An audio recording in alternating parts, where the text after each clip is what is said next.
warahmatullahi wabarakatuh. Alhamdulillah wassalatu wassalamu rasulullah ba'd. Oh ya, tadi saya mau revisi karena hafalan itu kadang-kadang bolak-balik ya. Mengenai hadis Allahumma lakasumtu bukan dari Tawus, bukan dari Waqid, tapi dari Mu'adz bin Zuhrah dari Nabi. Nah, ini perlu direvisi biar nanti nggak keliru. Hafalan itu biasa kebalik-balik. Ini disebut maqlub ya. Sekedar diingatkan aja ya, video kajian kita ada tentang hadis mengenai Allahumma lakasumtu, cuma 8 menit, nanti saya share ke Ustaz Al-Nof biar nanti antum dengar di situ ya. Baik, ada pertanyaan pertama. Ustaz, apa itu dikit-dikit mudah orang membid'ahkan? Maksudnya apa ini? Apa itu bid'ah gitu kali ya? Oke, apa itu bid'ah, Pak? Yang kita tahu bid'ah apa? Yang enggak lakukan Nabi. Nabi enggak pernah ngaji pakai mic. Bid'ah dong. Nabi enggak pernah sholat pakai sajadah. Bid'ah dong, pakai sajadah kita. Nabi pakai sajadah tapi bukan sajadah seperti ini. Sajadahnya anyaman kurma. Itu pun jarang ya. Gimana kira-kira? Nabi sholat selalu beliau itu pergi ke masjid jalan karena rumahnya dekat. Jadi pakai jadi kalau antum mengatakan bid'ah yang tidak dilakukan Nabi, ini bertentangan dengan Syekh Ibnu Taimiyah yang wafat 728 Hijriah. Tahu Ibnu Taimiyah digelari dengan Imam Salafi. Imam, apa kata beliau? Punya kitab 2 jilid, Iqtida' Shiratal Mustaqim. Apa kata beliau?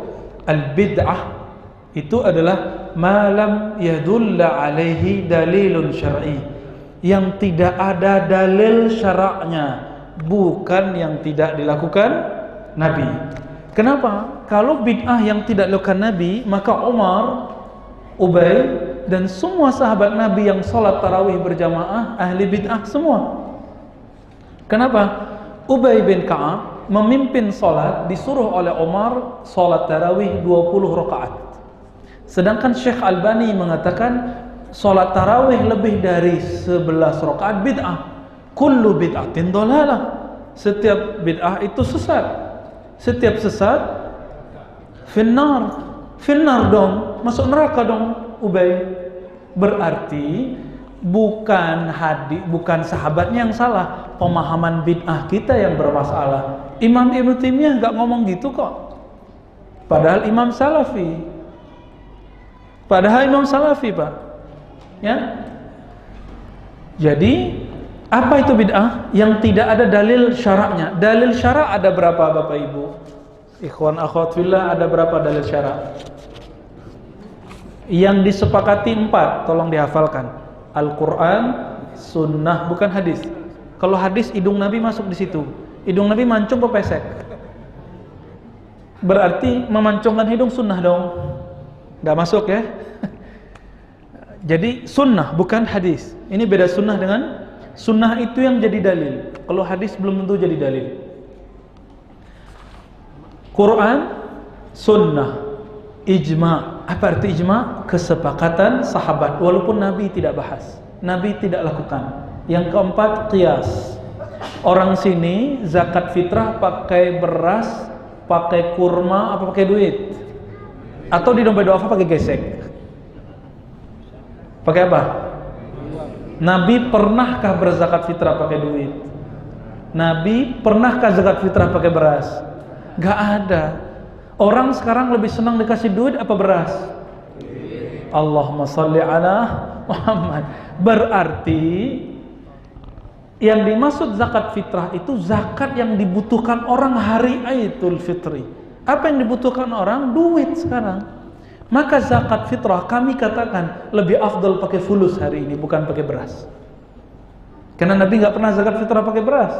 Nabi mengatakan Farada Rasulullah, Ibnu Umar ya, farada Rasulullah SAW zakat al-fitr, di riwayat lain sadaqat al-fitr, sa'an tamri atau sa'an syair.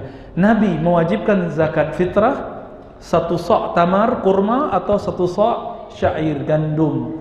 Nggak ada beras di situ, nggak ada rupiah di situ, apalagi gesek ya. Ini lembaga zakat bid'ah semua nih. Bazda, Dobe Du'afa, rumah zakat, ahli bid'ah semua. Kenapa? Menerima transfer rekening. Nabi nggak pernah ya.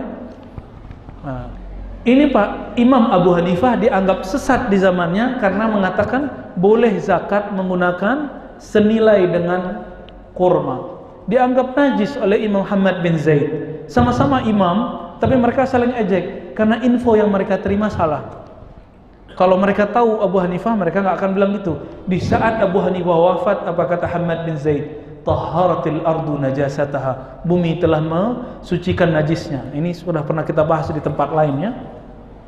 Dianggap najis tuh Abu Hanifah karena salah info. Bukan berarti Ahmad bin Zaid bodoh, enggak, salah info aja. Oke, jadi saya husnuzon, jangan-jangan ustadz-ustadz kita yang saling tahzir mentahzir salah info ya, siapa tahu. Jadi bid'ah itu bukan yang tidak dilakukan Nabi, tapi yang tidak ada dalilnya. Nabi tidak lakukan, ada dalilnya, kita amalkan gitu. Apalagi ada yang diperdebatkan, ada maslahat. Contoh BPJS, Nabi pakai BPJS ngapa? Haram nggak? Wajib sekarang pakai BPJS Pak. Tahun 2020 antum nggak pakai BPJS, nggak bisa buat paspor, nggak bisa buat SIM, ya, nggak bisa jadi warga negara kita. BPJS. Kan ada yang bilang riba, no, bukan ya. BPJS itu maslahatnya lebih tinggi. Dulu orang sakit, mati sakit.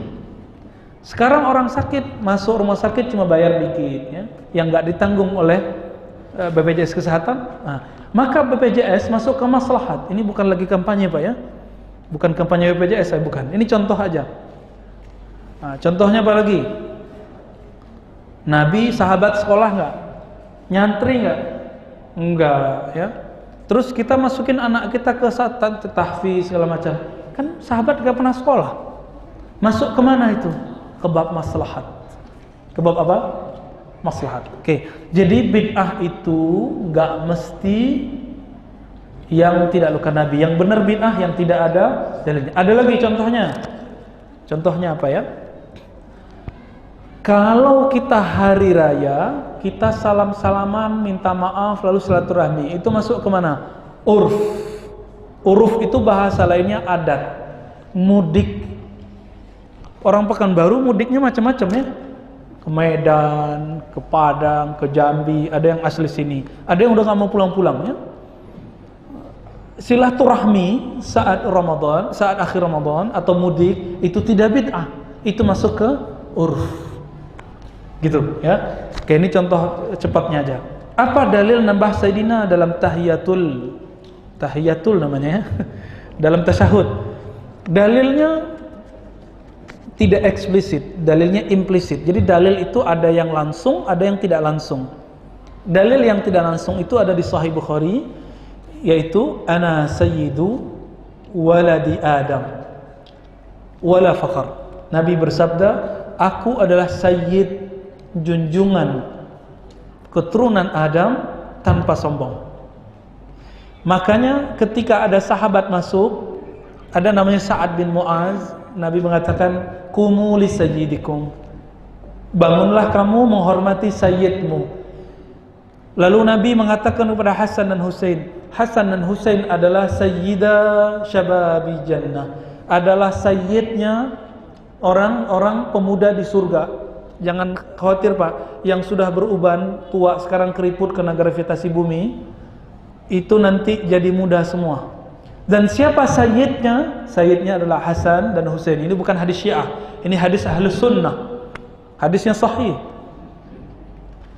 Kalau Hasan Husain disebut sayyid, Sa'ad bin Mu'az disebut sayyid, maka Nabi lebih utama dipanggil sayyid. Maka beliau bilang, ana sayyidu waladi Adam. Ini keturunan Adam apa keturunan kirdun? Keturunan monyet. Keturunan kera apa keturunan Adam? Kalau benar keturunan Adam, maka antum dianjurkan membaca Nabi Muhammad, Allahumma salli ala Sayyidina Muhammad.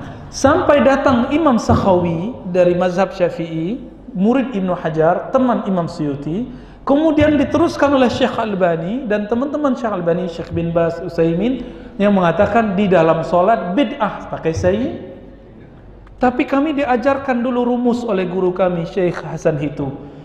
Khilafnya ulama-ulama pengikut Imam Syafi'i terhadap Imam Syafi'i la yu'tabar, tidak dianggap. Kayak cacing lawan naga, hilang dia, Pak. Imam Sakhawi itu belum sampai derajat mujtahid mutlak. Kalau beda dengan imam-imam yang lebih di atasnya, maka tidak dianggap khilafnya penting, dianggap oh sudah khilaf aja. Jadi ikhtilaf ini, perbedaan ini baru muncul belakangan. Jadi tidak masalah sebenarnya mau dalam sholat, di luar sholat, dalam khutbah, di akhir khutbah, di luar khutbah pakai sayyidina nggak masalah. Bukan bid'ah. Bid'ah bukan itu. Yang tidak ada dalilnya, udah ada dalilnya kok. Oh, Nabi nggak lakukan. Emang ente tahu Nabi itu tahiyatul masjid, tasyahudnya kayak gimana? Kita kan nggak tahu, nggak dengar. Nah itu cuma ngajarin tasyahud. Datang orang kepada beliau tanya, "Kaifa nusalli alaik?" Kami ingin tanya, wahai Rasulullah, bagaimana cara mengucapkan salam atas engkau? Dalam Sahih Bukhari dijawab, "Qulu," jawab, katakanlah, "Allahumma shalli ala Muhammad wa ala ali Muhammad." Enggak pakai sayyidina emang. Tapi itu baru salah satu contoh. Hadisnya beragam. Ya, yang mengatakan wajib pakai sayyidina ada Imam Taqiyuddin Al-Husni, pengarang kitab Ifatul Akhyar. Tapi kitab itu dikarang sebelum beliau ngomong wajib. Jadi ternyata ulama itu progres, Pak, berubah-ubah. Ya, itu bisa terjadi. Jadi nggak masalah. Jadi yang pakai sayyidina silakan, yang nggak bisa pakai sayyidina berarti dia ikut hadis Allahumma shalli ala Muhammad, nggak apa-apa. Jadi yang nggak pakai sayyidina dapat hadis ittiba Sahih Bukhari. Yang pertama, yang pakai sayyidina dapat ittiba hadis Bukhari. Yang kedua, ana sayyidu waladi Adam. Gampang toh? Ya, kita aja yang mempersulit ya. Ustadz, apakah konflik rezim Assad di Suriah adalah potensi Syiah dan Sunni? Bukan. Ini perang antara Rusia dan Amerika. Itu penjelasan dari guru kami, ayah dari guru kami juga, Syekh Taufik Al-Buti dan ayahnya Muhammad Sa'id Radhan Al-Buti. Lalu jualannya adalah perang Sunni Syiah. Bashar Assad itu kita nggak tahu dia akidahnya apa. Yang pasti emang keluarga dia Syiah. Itu penjelasan dari guru kami Syekh Taufik. Namun kata beliau, kami juga heran. Dia itu orang Syiah tapi istrinya Sunni. Menteri-menterinya kebanyakan Sunni, 70% Sunni semua. Dan dia sholat Jumat di masjid Sunni. Siapa khotibnya? Syekh Al-Buti, tunjuk kiri aja. Ya, nggak pakai tunjuk kanan, Pak, pakai tunjuk kiri aja. Dan Syekh Al-Buti keluarganya tidak pernah menerima hadiah, gratifikasi atau apapun dari Bashar Assad 1% pun. Tapi dituduh beliau pro Assad. Nah, itulah sedihnya. Makanya kami menghindari untuk bicara politik. Nah, khusus untuk Suriah ini bukan pembantaian Syiah dan Sunni. Ini skenario Amerika dan Rusia. Ya. Turki bilang begini. Turki Menteri Luar Negerinya, Pak, bilang ke Assad, Assad, ente hentikan ngirim senjata ke orang Palestina, pasti Amerika langsung berhenti. Oh, kita kaget. Oh, ternyata ada faktor X. Makanya Turki tidak pernah ngirim langsung senjata ke Palestina. Ngirimnya dalam bentuk yang lain. Bashar Assad dengan pesan dari Syekh Al-Buti katanya bantu, langsung bantu, Pak. Makanya sampai hari ini kita nggak tahu Bashar Assad itu apakah dia taqiyah atau tidak, wallahu alamnya. Tapi saya punya sebuah logika. Kalau saya raja, saya presiden, punya negara, tiba-tiba ada orang mau meruntuhkan negara saya. Yang mau meruntuhkan itu mujahid atau pemberontak? Tuh, antum sudah tahu jawabannya ya.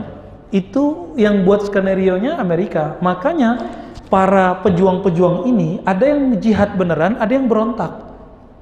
Kelompoknya lebih dari 10 kelompok. Ada ISIS, ada Al-Qaeda, ada Nusrah, macam-macam namanya ya. Pecah, sama mereka saling bunuh. Di kota Aleppo kota Aleppo, tempat salah satu guru kami di sana. Guru kami namanya Syekh Aswad Abdul Razak, sekarang pindah ke Jeddah.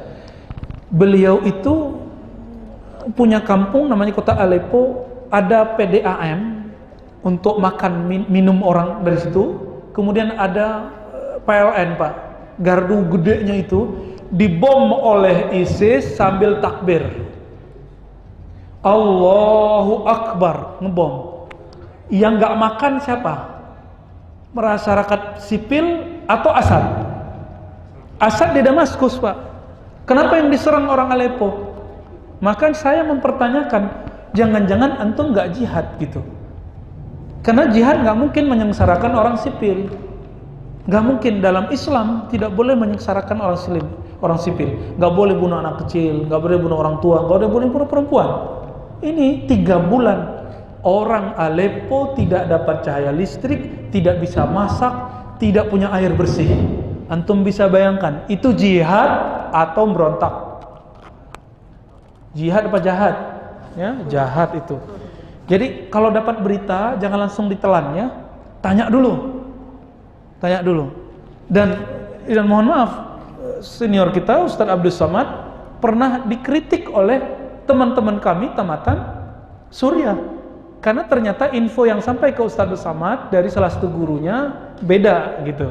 Tapi itu nggak masalah. Yang penting saya punya guru di sana dan mereka orang yang lurus-lurus, tidak pernah menerima 1% pun, 1 rupiah pun, 1 dolar pun, 1 dinar pun, 1 lira pun dari pemerintah. Mereka ulama yang mandiri. Mereka cuma pengen satu, negerinya aman. Cuma itu, Pak.